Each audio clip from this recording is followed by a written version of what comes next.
Take these 12 condoms. Sleep with 12 men. Your wealth will begin with their fall. But be warned. These are no ordinary condoms. Each one carries a curse and a reward. In the heart of the dusty town of Oritokoko, tucked between rustling cassava fields and rusted zinc-roofed houses, lived a girl named Iridi. She was unlike the village maidens known for their brown skin and they way the look. Iridi was a beautiful girl, but what confused people the most was her figure. She had the type of curvy, exaggerated body that resembled women who had done BBL in Lagos. Massive hips, thick thighs, tiny waist, yet was poor and smells like smoke all the time. People often joked, "Nah BBL way Miss Road enter bush." But what made villagers talk even more was her body. Strangely sculpted, like a clay figure made in haste. She had hips that swung as though her bones had forgotten how to align with her spine and a backside that made passers-by pause. Not in admiration, but confusion. Some swore she looked like someone who had done BBL in the city and forgot to finish the healing process. The men in the village market would chuckle under their breath.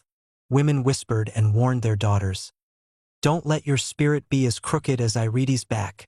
She sold roasted corn by the roadside, her hands always stained with charcoal and her clothes reeking of smoke.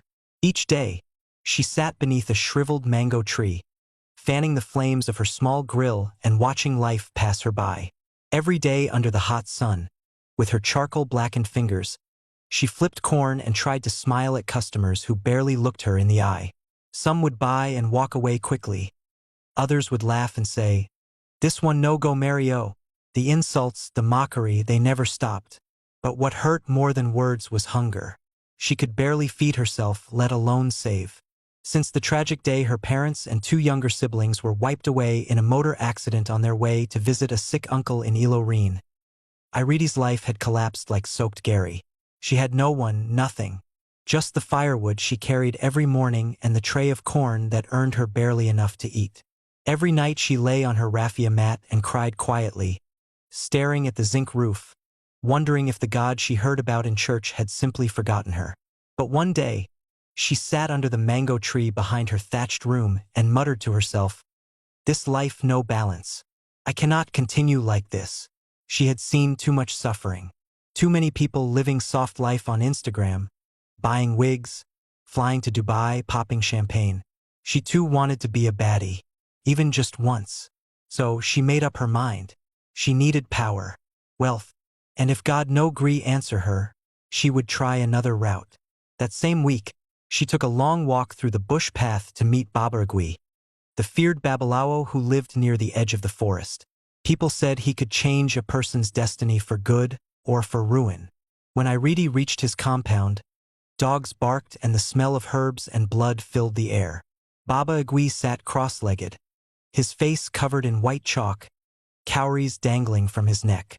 "My daughter," he said without looking up, "you don't suffer." Tears filled Iridi's eyes. "Baba, I'm tired. I want to be rich. I want to live like those girls in movies. I don't care how, just make it happen." The man stared into his calabash of water and nodded slowly. "You are ready." He disappeared into his hut and returned with a small black pouch.